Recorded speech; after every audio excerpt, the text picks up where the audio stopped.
Hey there, welcome. It is so good to see you today. Today we are talking about iridology and we're examining the question of diagnosis versus assessing. So how do we use iridology in clinical practice? Really, this is a question about scope of practice. That's really what this is. So as we are beginning, I would love it if you would comment in the chat box. Let me know what you've got for iridology background. Have you studied iridology? Are you pretty new to it? Have you been scoping out social media? Let me know what your background is, because that will help me to shape the information I share with you today. And that's really important, that the information is appropriate for you if we are going to make this time worth you being here. Agreed? So give you just a minute to get in there and type in the chat box. Oh, you know what? I didn't set up the chat box. Let's just fix this so that there we go. Now you should be able to send me things in the chat box to let me know what your background in iridology is. Do you have iridology training already? Are you new to this? Have you just kind of been scoping it out on social media perhaps? Let me know what your training is so that I know how deep to go today. If we've got mostly people who are pretty new, I'm going to keep it more on that high level overview. If we've got people who have a lot of background, we can go a lot deeper. Peggy is my background, is an iridologist, and she trained with me. Yes. And Chana is also one of my students right now. So she says, let's go deep. Love it. Love it. Who else wants to weigh in on this? While you're doing that, I just want to really help you understand that I have two missions with this. And one of my missions in my business is to mentor practitioners who are struggling in their businesses because they're spending way too much time evaluating and assessing and putting together programs, and they're not getting paid for all the time they're spending. So that's one thing. The second mission I have is I love teaching about the truth when it comes to iridology and its proper application in a wellness practice. So with that in mind, let's start diving in. And we've got Chevy Noble here. Hi, Chevy. Good to see you. Love it if you'd even just say hi in the chat box. That just lets me know you're awake and you have a pulse. So when we talk about diagnosis, diagnosing means that we are naming a disease. And we go to the doctor, doctors run tests, so you go to your naturopath, depending on what state or province you live in, and depending on what their licensure levels are, they will run tests, and they will, from there, they will deduce and eliminate and include and do whatever they need to, but they will come up with a disease name. 9 times out of 10, the treatments they recommend are based on the disease name. Okay, now that's not a bad thing to do, except that you need to remember that statistics suggest that diagnostic errors are made using lab tests, and up to 20% of diagnoses are incorrect. And that's based on autopsies. So, they do the dissection afterwards and they figure out that we made a mistake, which means that person received the wrong treatment. Now that statistic comes from the British Medical Journal, volume 22, issue supplement 2. So as holistic practitioners, as holistic professionals, we don't want to be naming diseases.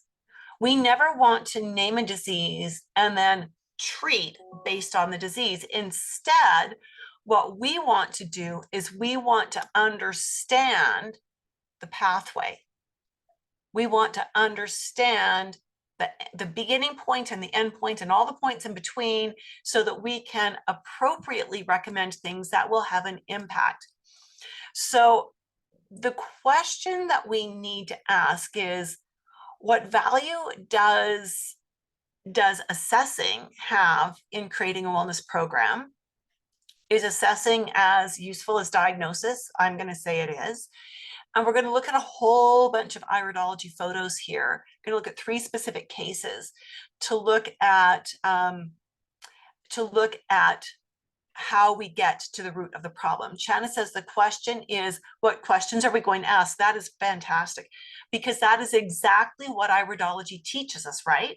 Iridology teaches us what questions to ask. Let's start with this case. This was a 10-year-old boy. His mom and his dad brought him to see me.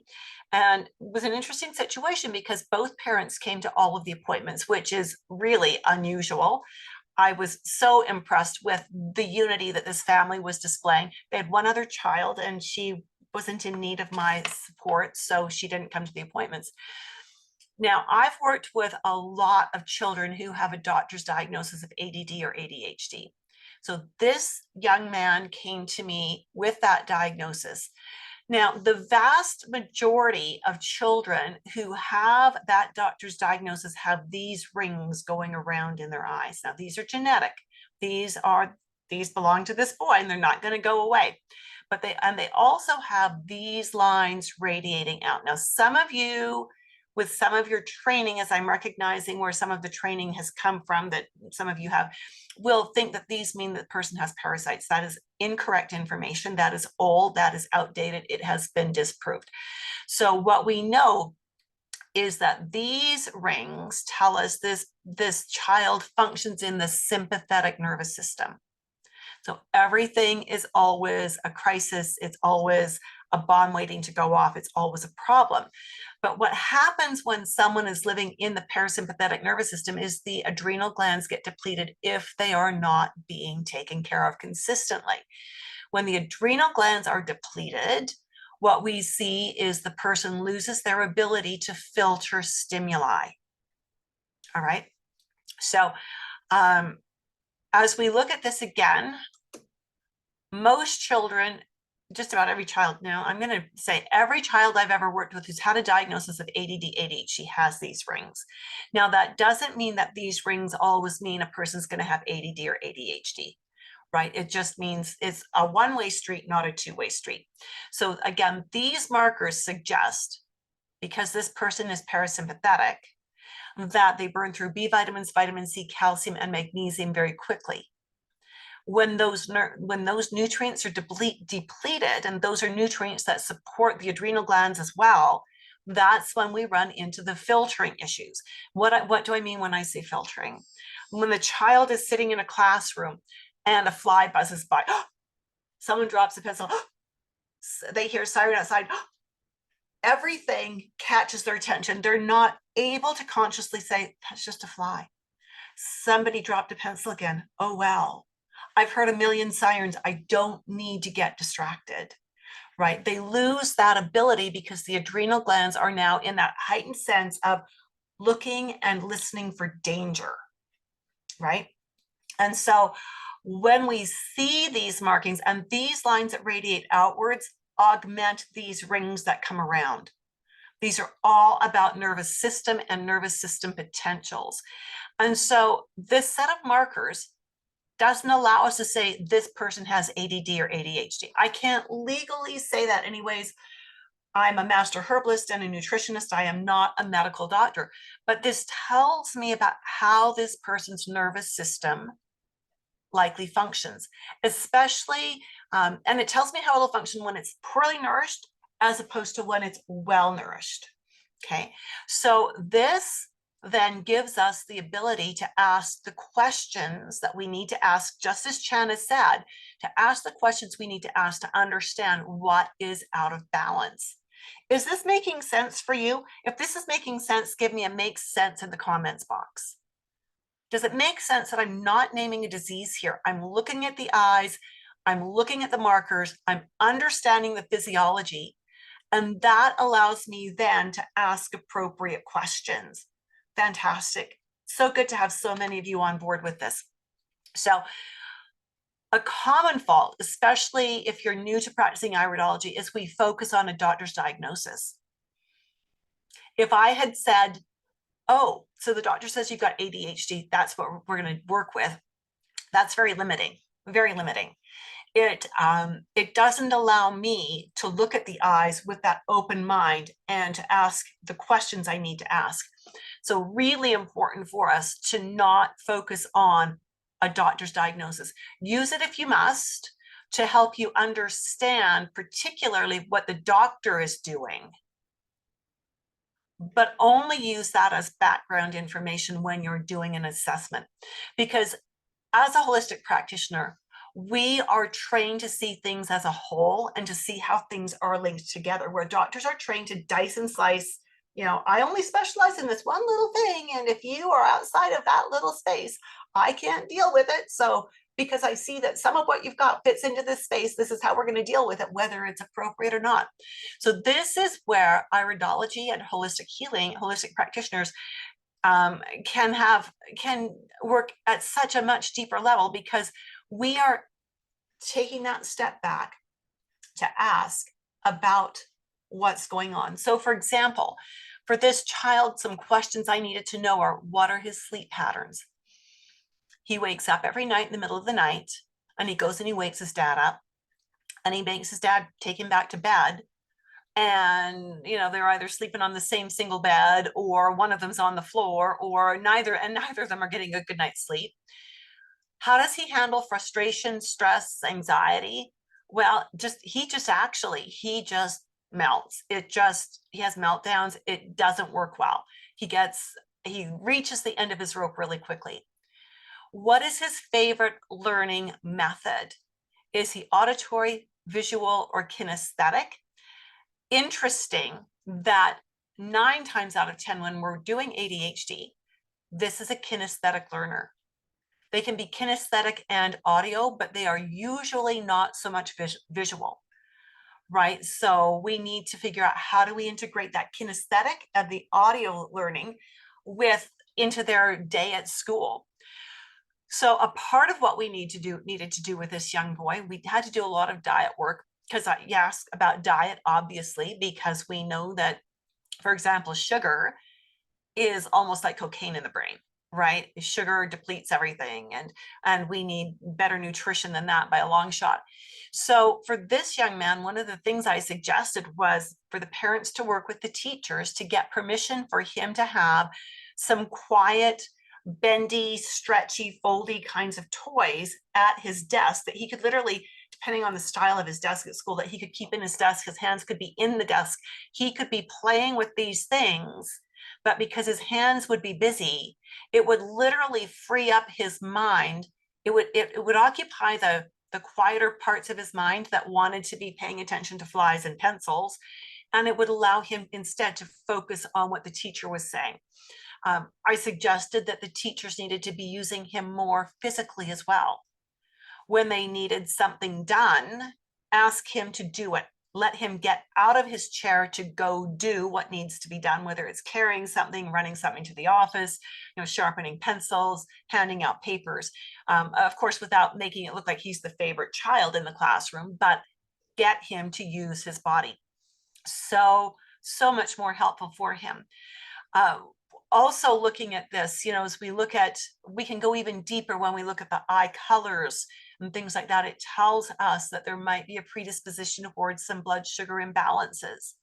So we knew right from the get-go that one of the key things that we would want to do would be to stabilize his blood sugars through dietary recommendations, right? And so we're looking at him as a whole.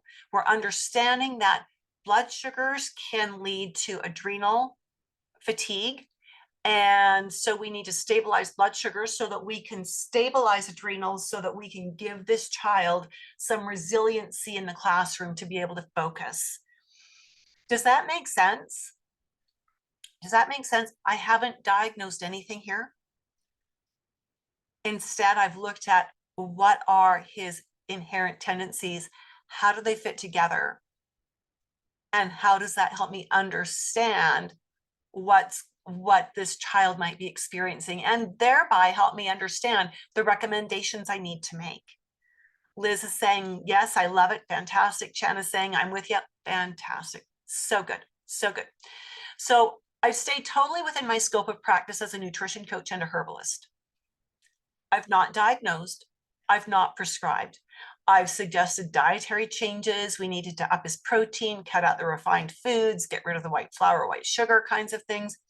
We added some supplements, again, staying within my scope of practice, that would support this young boy, but all based on his eyes and the questions that his eyes wanted me to ask. I see so many cases on social media of iridologists that are either diagnosing or they are coming so dangerously close to diagnosing, and then prescribing. The way they're making their recommendations, they're very much saying that's I'm giving you a cure for this. If you do this, you'll be fine. And it's like, oh my stars. If you like playing with fire, keep doing what you're doing, because you're going to get burned. And the problem with that is it's going to burn all the rest of us in the long run. We will all be tarred with the same brush. And so important that we get everybody on the same page to quit diagnosing, quit prescribing, and stay within scope of practice. Staying within scope of practice is what's going to give us freedom here. Okay, so this is a female client. She was in her mid-20s when she started coming to see me. And she and her husband had been married for about a year, and they really, really wanted to start their family. And they were having no success at all. Now, there's a lot of causes of infertility. And we're going to look at this one and one other case rather. So we're going to look at two of them. This client was diagnosed with polycystic ovarian syndrome, as is the next one we're going to look at as well. The doctor had diagnosed that. And when we understand polycystic ovarian syndrome, and this is why you need to have anatomy and physiology under your belt, because you've got to understand the mechanisms of the body when you're doing iridology. When we're looking at PCOS, it is a very complex metabolic disorder. And we need to understand the roots of it and the genetic predispositions towards it, and what we can do within that to get things balanced out. Now, when we look at this particular set of eyes, again, we needed to start thinking, what do we know? What do we know? So this client had a history of some pretty rapid weight gain. She'd gained about 50 to 60 pounds in the 5 or 6 months leading up to them getting married. Her menstrual cycles were getting further and further apart. Now, the baseline for PCOS, the first red flag, is if the menstrual cycles are further than 6 weeks apart, and hers were. When we look at her eyes, we see that she fits into a polyglandular / connective tissue kind of subtype. Now that, when we have these lacunae attached to the collarette, particularly this one and this one as well, because the collarette, we're not sure if it's inside or outside down here. When we have these lacunae, it suggests an increased risk of blood sugar imbalances. Blood sugar imbalances are a hallmark of PCOS. And so when we have these lacunae attached to the collarette, it also suggests an overall predisposition towards metabolic imbalances or endocrine imbalances, right? And so we see that in these eyes. So the first thing I needed to ask her, first thing she said is, the doctor says I've got PCOS. Okay, great. I wanted to come to that conclusion myself, but of course I'm not going to tell her, yes, I agree with this, or I just have to go with what she says the doctor said. But I wanted to come to those conclusions on my own. So I asked her about her menstrual cycles. They were getting further apart. I asked her about cravings, and she craved carbs really, really badly. I asked her about the weight gain. Yes, she'd packed on a whole ton of weight. She was having problems getting it off. So then I asked her, had the doctor run any labs? And the doctor had. And the labs with a PCOS woman will look suspiciously like she's entering perimenopause, right? And so then I asked, what has the doctor taught you about nutrition? You want to know what the doctor said? Look it up online. And I'm going, holy cramoly, the income you make, and you're saying, look it up online. So she came to me, right? And so we didn't need to look it up online. We did a whole lot of work together She was so motivated, so motivated. We cut out the refined carbs, which were a huge part of her diet. We boosted her protein. We boosted her healthy fats and oils. We boosted her leafy greens. We got her on the right kinds of supplements. And as importantly as all of this, the final piece of the puzzle was we got her walking for 20 minutes after every meal. She dropped 60 pounds in 5 months. As fast as she'd put it on, she took it off again. And then as she did that, her cycles became totally regular. She conceived. They now have 5 children, right? And so it's quite brilliant that that we were able to see these indicators in her eyes that suggested the risk of blood sugar disorders, the risk of endocrine disorders, follow that up with appropriate questions, and then build the right kind of diet and lifestyle. I didn't diagnose anything. I didn't say you have PCOS. I didn't even say I agree with your doctor. I simply looked at her eyes and said, these suggest you are at risk for blood sugar imbalances and endocrine imbalances. At risk, not a diagnosis. I'm not telling her she's got it. I'm saying she's at risk. Then I'm asking the right kinds of questions, and then I'm formulating the right kind of a program for her. I love what Chevy says here. Wow, look it up online. Sheesh. I know, right? It's like, holy Hannibal. Oh my goodness. This is another one of my clients. She was in her mid-30s and she also wanted to get pregnant. She and her husband had been trying for a couple of years. They'd had no luck. They had gone to the fertility clinic, and the only thing the fertility clinic did was they ran a bunch of tests, which was great. They gave her metformin and Clomid. Okay, so she came in to see me. She and her husband, they came to every appointment together. Again, I was amazed at the unity in their relationship. It was so good to see. So they came in to me and they said, we've been trying for a few years. We'd really like to get pregnant, but we're having no luck with the doctor. And so I did ask, what did the doctor say? Well, the doctor just gave us these meds. And so as we did the photos, now I want you to notice these eyes are very different from these eyes. Very different, right? You can see that, right? Very different in every way, shape, and form. Color, the way the fibers are sitting, everything totally different here. So this person has the contraction furrows going around. So you already know from our ADHD boy that this suggests she burns through B vitamins, vitamin C, calcium, and magnesium really, really quickly. Okay, so there's one thing that we need to pay attention to. And then we need to pay attention to where are some of these radial furrows.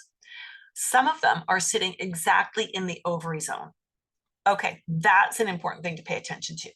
When we look very carefully, oh, it must be on her other eye, which I don't have here. She has, she's got a tiny bit of it here. Tiny, tiny, tiny, tiny, very dark brown spot right there. And another tiny one right here, very, very dark brown. When we have those kinds of tiny little pigments in an eye like this, it almost always suggests that they have the MTHFR defect. Now, I can't diagnose that. I just know from research that's being done in California that there's an extremely high correlation, like a 95% correlation, right, between those tiny little dark, dark pigments and MTHFR. So I asked this client, okay, you want to get pregnant? Tell me about your menstrual cycles. How far apart are they? 90 days. Remember, first benchmark for PCOS. She did not have a weight problem. She was a petite little Asian woman. And so as I'm looking at, she's brought in some temperature charts, and I'm looking at her temperature charts, and I said, well, how's your blood sugar? Oh, my doctor says I've got type 2 diabetes. Oh, and that's why they gave you metformin. They gave you metformin, right? Yeah, they gave me metformin. Great. Okay, so Clomid to help her hyperovulate, metformin to try to balance her blood sugars. So when I look at this, again, what I'm seeing is burning through B vitamins, needing her B vitamins in the right format because of the MTHFR, ovarian challenges, right? And so And there's some people who believe that these mean parasites would say there's a parasite in the ovary. I do not ascribe to that at all. These are not about parasites. And I know I said that earlier. So the mark that's here is telling us nerve interruption and possible toxic channel that really runs right through the ovary area. And so we know what we're going to have to do here is find out how she handles stress, support her in handling stress, give her the right nutrients so that she's not internalizing. Again, she's a sympathetic, dominant person. Everything is a crisis in her life. We need to calm that down. So again, we're looking at the B vitamins here, right? We're looking at, does she crave carbohydrates because she's got the type 2 diabetes diagnosis? The answer is absolutely yes, she does. It's interesting, isn't it, that the liver works with the pancreas to balance blood sugars. Brown-eyed people tend to have more liver predispositions. B vitamins are critical for liver function as well as nervous system. Can you see how I'm taking threads and connecting different dots here? That's really important. So it says to me that not only do we need to balance her blood sugars by getting her diet corrected with proteins and the right kinds of complex carbs and lots of leafy greens, we also need to get the B vitamins going in there, because if the liver is unhappy, it's not going to create cholesterol if in the right way. And if it doesn't do the cholesterol in the right way, we're not going to get the hormones balancing. And if the liver's not breaking the hormones down after they've done their job, we're not going to get the hormones balancing, and we're going to be stuck in an endless loop. Does this make sense? If that makes sense, give me an "oh yeah" in the comments box. It's never as simple as one marking means one thing. Chevy, you've got this? Fantastic. Fantastic. And Liz, yeah, fantastic. So good. So good. This is why anatomy and physiology is critical. Chana says, oh yeah, if the liver's not happy, nobody happy. Right on. Stacy says, dang. I love that one, Stacy. That's so good. So what we did, I mean, she had been PCOS with these really long drawn out cycles for quite a while, for years. And all the doctors could do was metformin and Clomid, which is not going to do the job. A menstrual cycle that is more than 6 weeks long, like from day 1 to day 1, is an infertile cycle, period. Absolutely, period. That's just the medical science has shown that. So we needed to do things to get her menstrual cycle down under 6 weeks, preferably under 5 weeks. We wanted it between 4 and 5 weeks. So we gave her the B vitamins in the right format. We corrected her diet, got her eating protein. Like I said, she's an Asian woman. Breakfast was a sweet roll with juice. Can you think of anything that would be worse for blood sugars? Lunch was white rice with a sugary sauce and maybe some vegetables with that. Supper was, again, more white rice, usually a sugary sauce. And right, it was just bad news. We got her diet completely turned around. When we were talking about diet, I watched as her face just got longer and longer. And I could see she was going, I'm never going to be able to do this. And her husband, sweet, sweet man, reached over and took her hand and said, honey, don't worry. I will take over all the food preparation. All you have to do is eat what I make for you. I thought that was so sweet. It was so sweet to see that he wanted this as much as she did. And he knew, he could see that she was stressing out, internalizing stress. This was going to be a major disaster, right? And he intervened and saved the day. So we actually did manage. It took us a while.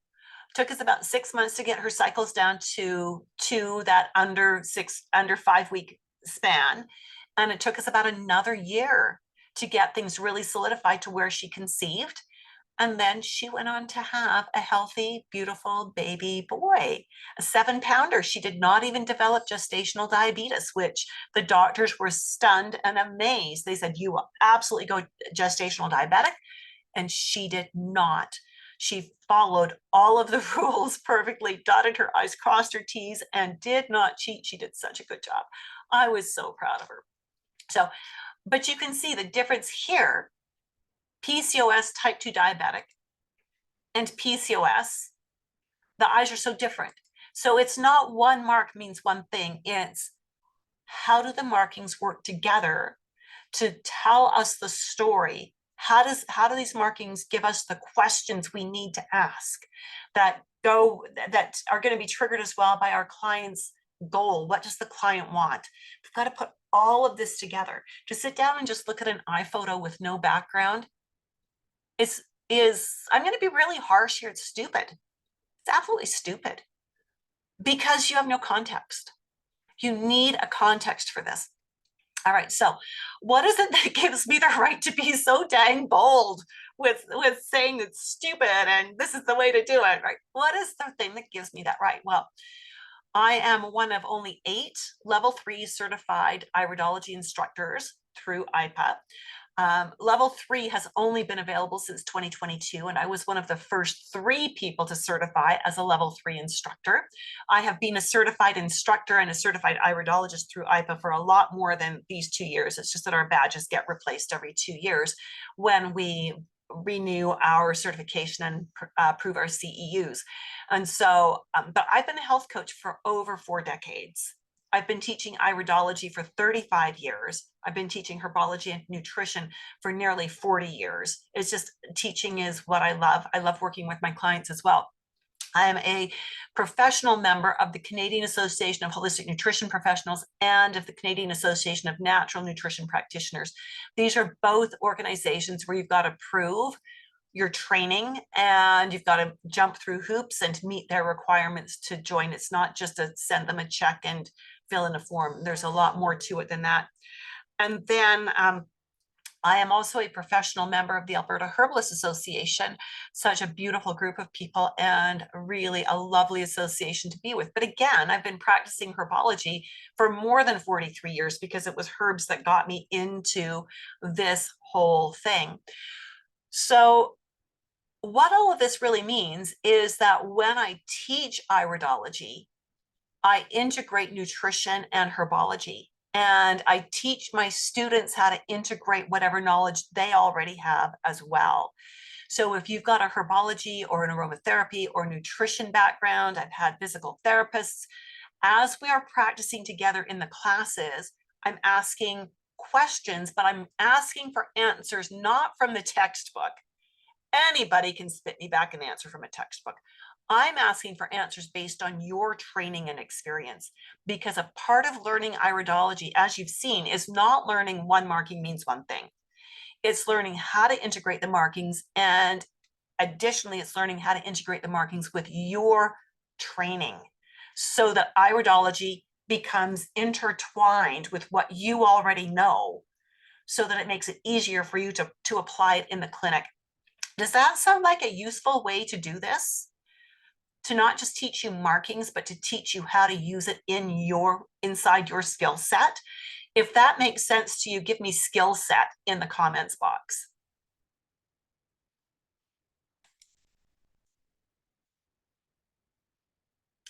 So here's the question for you. Where does that leave us? Where does that leave us?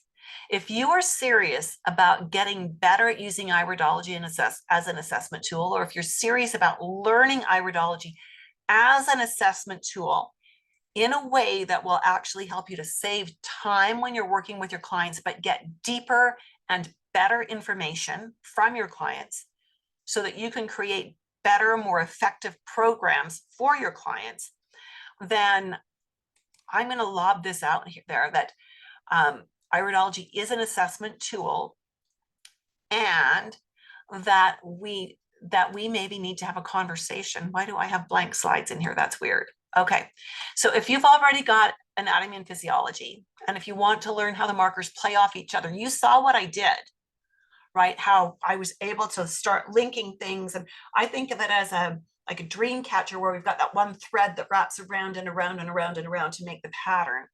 If if you want to learn how those markings play off each other, if you want to learn what questions the eyes want you to ask, Shanna says, I'm serious about it. If you want to learn how to create programs your clients can be more successful in implementing, right? And that's not those long lists that you're seeing on social media. It's short, specific lists, 2 or 3 things that they need to do now, that they need to ingrain as a habit to lay the foundation. Then we're going to add a couple more things. And a month later, a couple more things. So we're building this step by step, but they're seeing results every step of the way. And if you want to be mentored for the long term, and I'm talking years, not just while you're in the program, but for years, then we need to have a conversation. You can take this link, tinyurl.com/dynamic-iridology, and hop on there, schedule a time for us to talk. The next course is starting on January 25th. You might think that sounds like you've got a lot of time, but I want to throw this out there that I only take 10 students in a class. And with registration being open now, I'm anticipating that this class is going to fill up well before January 25th. I also have some special options for payment plans for students who enroll this early. So in this call, what we are, Channa says, I'm scrubbing my kitchen floors, saying to people, book a call. That's hilarious. Channa is actually enrolled in the course now. She had a call, and I think she will agree that it wasn't a threatening call. It wasn't a back you into a corner call, right? Really, the purpose of the call is to find out. She says, it was lovely. I'm so glad. The purpose of the call is to find out what your goals are, what your current training is, how you want to integrate this, and for us to sort of have a virtual cup of tea and decide, is this the right course for you? And is this the right time for you? I'm not a strong arm kind of person because I hate it when people try to strong arm me. So you can grab that URL from the chat box. This is what some of my other students have said. Stephanie was speaking to someone who was looking at the course. Please investigate Judith's course if you are serious about learning. She's an amazing mentor, coach, teacher, cheerleader. Another one of my students said, I just finished a 2nd class with Judith, money well spent. If you were looking for a competent, caring, seasoned instructor, she's your gal. Her training delivers practical knowledge, not ego or fluff. Susan, who is a master herbalist, says Judith doesn't just teach identification of markings and what they mean. She goes a step further to teach how to use that information to create a health plan when working with clients. Mike Knapp, who's a naturopath in Arizona, I asked him, why did you choose my class? He said, the interactive online platform with an experienced teacher and practitioner. You said the fundamentals of iridology could be learned in this format, and that's what was delivered, plus a lot more on how to integrate it directly into current practice. So I love that. That is the goal. I know that there are teachers out there who teach iridology. They teach the same, I was going to say the same curriculum I teach, but that would be a lie. They teach the same syllabus. That's not necessarily the same curriculum. And when their students are finished, and the students say, what do I do with this? The teachers say, oh, you'll figure it out. The teachers teach markings. They don't teach integration.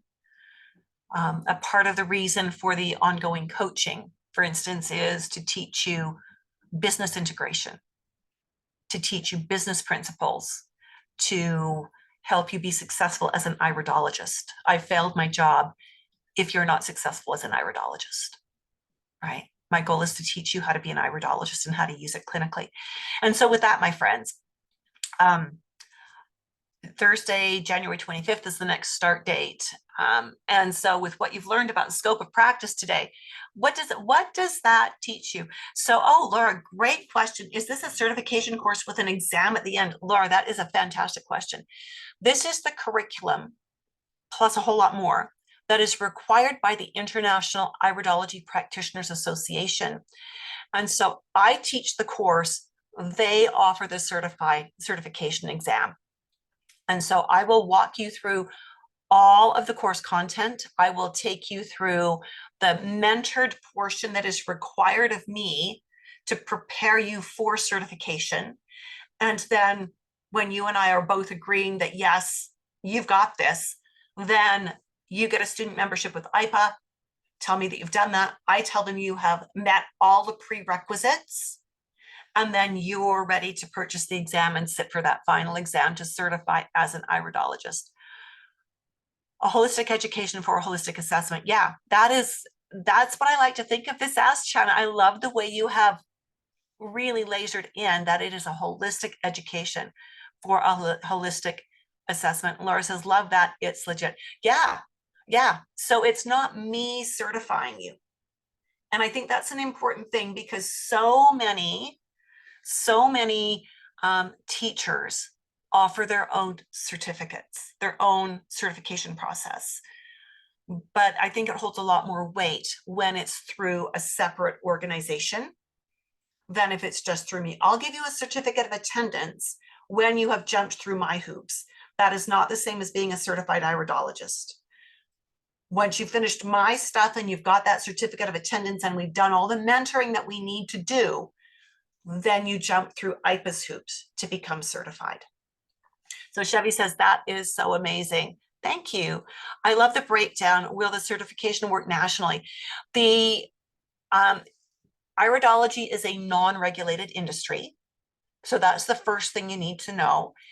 And the International Iridology Practitioners Association is based in the US, and they have members all over the world.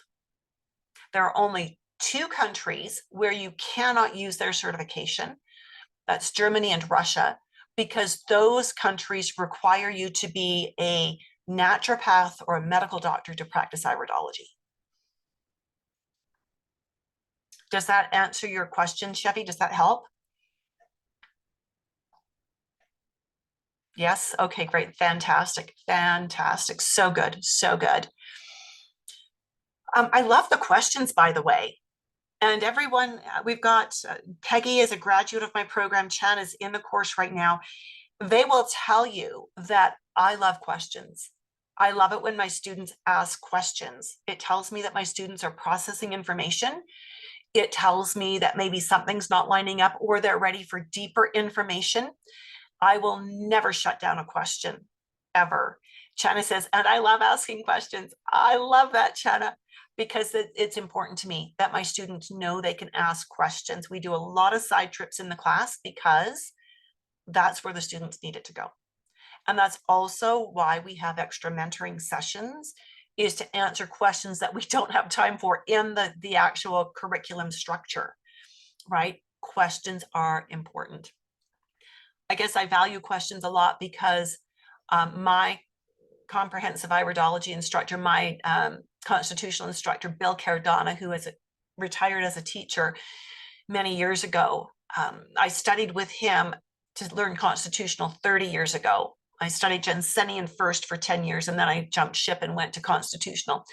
And Bill still answers questions for me. I just sent him one a week or 2 ago and said, Bill, got a question for you. And, he got back to me, and it was so great. I love that he is willing to continue to mentor me.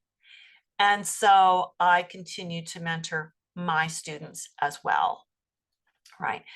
And I mean, Peggy graduated from the course years ago, at least 2 or 3 years ago, maybe 4, and still mentoring Peggy. Right. And I love it. I love that ongoing relationship. So any questions about anything we've covered so far about staying in scope of practice using iridology as an assessment tool? Any basic questions maybe about the course? Actually, I'd really love to answer questions about the course in one-on-one sessions with you. So using that link, tinyurl.com/dynamic iridology, I would love to meet you.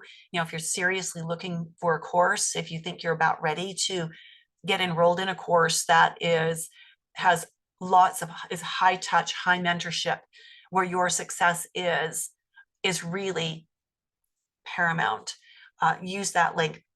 Just share a quick story with you. I had a student in a recent cohort, and she had enrolled in the course, and just shortly after enrolling, her life changed and she stopped coming to classes. So I reached out to her frequently, and every class is recorded, so she was able to get the material. And towards the end, we were coming up to about 4 weeks left before her cutoff for completing everything she needed to do to get her certificate of attendance. And she was quite a ways behind. I probably spent 30 minutes a day for the full month encouraging her on and saying, okay, you've got, we have quizzes in the course. You've got 5 of the quizzes done. Let's get number 6 and 7 done. Can you get those to me by tomorrow night? And just kept pushing and pushing and pushing.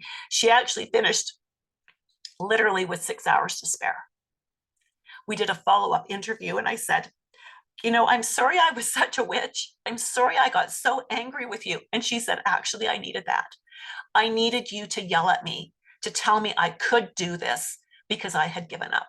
I needed you to get really hard with me so that I would go, this lady is serious and my success is important to her too. It had better be important to me. So I was so excited that she finished and she got her certificate of attendance. Now she's working on what she needs to do to work towards her certification overall. So love to chat with you, love to see where you're at. And especially if you're really looking for an iridology course, that's what these calls are about. They're about seeing if you are ready and if this course is the right thing for you.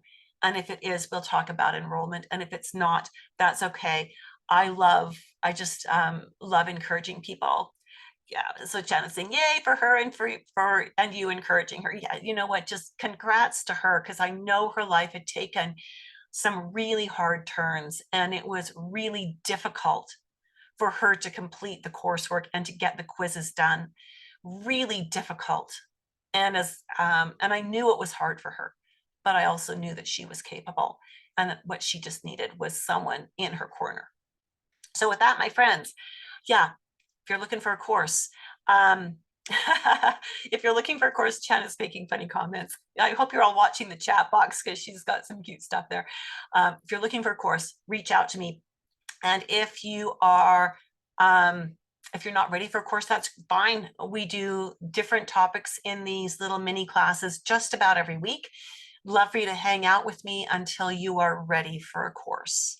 I look forward to speaking with you again real soon. Have a fantastic day. Thanks so much for being with me today. Really appreciate it. Bye for now.